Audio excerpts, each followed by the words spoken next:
Hello everyone, Jose Morales here for week 5 discussion. Question number 1. I guess it was just to discuss any of the information from the weekly readings and answer the follow.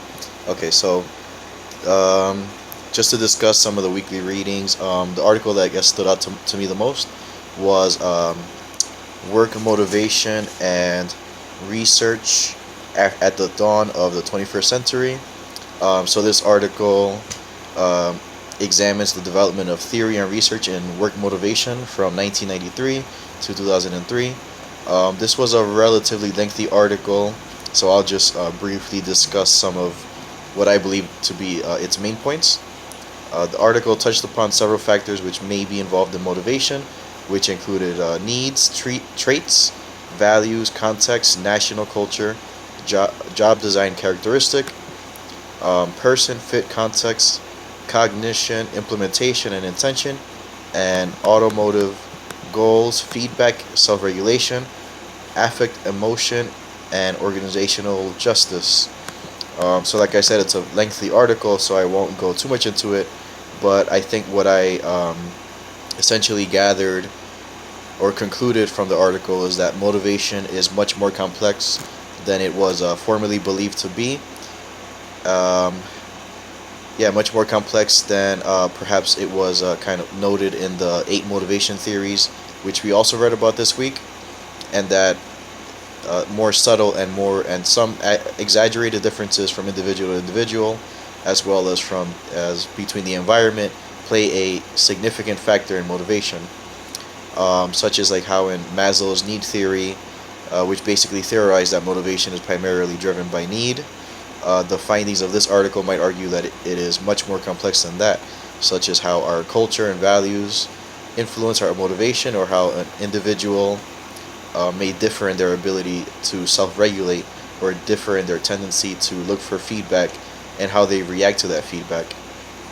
One of the nice things that I think this article mentioned is how much of the energy expended on theory destruction has largely been replaced by theory construction, which is basically building upon and enhancing on what is already known. The article also argues that more research is needed in the area of motivation, as research and articles have been lacking up to the point that this article was made. What should the article work motivation theory and I'm sorry. So the article, what should we do about motivation theory? 6 recommendations for the 21st century. It was somewhat similar in its conclusion. It stated that if you look closely at the theories of motivation, such as the 8 theories that we read about, they do not so much as contradict one another. Rather, they focus on different aspects of motivation. So it argues that there is a need to tie in many of the valid theories and processes together into an overall model, as well as the need to study new perspectives that may play significant roles or factors in motivation. So question number 2, or part 2 of question number 1, was what do you see as the biggest challenge in motivating the next generation of workers? So from my experience, the biggest challenge I think with this generation and likely the next generation is going to be to motivate or kind of persuade employees to adopt the customs of the organization, or buy into the goals of the culture of the organization.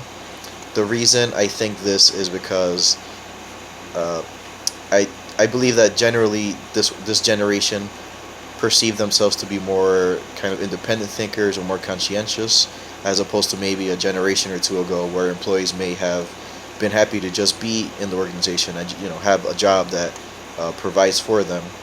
So they may have been more eager to kind of adopt these customs and buy into the goal of the organization, be a team player, and try their best to appease their superiors. You can kind of see that now with the recent Great Resignation, where individuals were leaving their jobs, and I think they're basically seeking employment where um, they might agree with the values of the organization, and are seeking to what they believe to be a improved work environment, or better treatment out to them as employees. So number two, what theory of motivation best applies to your motivation at work or school? I guess if I had to choose one of the eight that we read about, I would probably go with Porter and Lawler's expectancy theory, since it's the most dynamic and I guess complex out of the eight. I can most relate with this theory and how there are many factors involved in my motivation. So I'm not always like conscious or constantly thinking about the things that motivate me when I usually do my work, either in at my job or in school, because I know that I have to. But perhaps like on an unconscious or preconscious level, I could probably see how like the values of the reward or what I perceive its value to be might be a factor in my effort and how my individual traits, along with my perception of my current role, will influence my performance, and how the value of the reward will affect my overall satisfaction with the job. So number three, some people believe it is inappropriate to use rewards to regulate behavior, which is the essence of reinforcement theory. Do you agree with this criticism? Parents and teacher control behavior through reward and punishment. Why is it considered inappropriate in the workplace? So I definitely believe it can be inappropriate,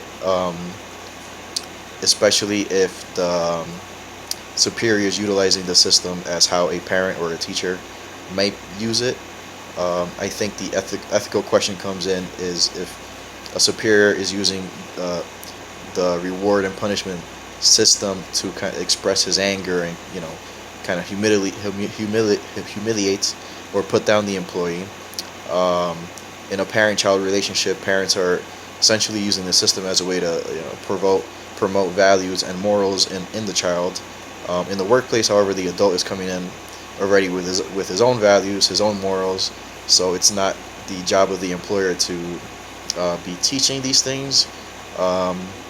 However, the reward punishment system can be appropriate if the methods are used appropriately as a way to reinforce unethical behavior, such as like theft, or overt unwillingness to do the job the way it is expected to be done, or if they're just coming in late.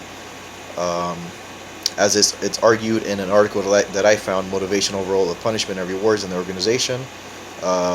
It quotes, "Rewards and punishment are the most important tools of motivational influence the behavior of employees. Organizational rewards and punishment are mainly related to the salary and promotion opportunity."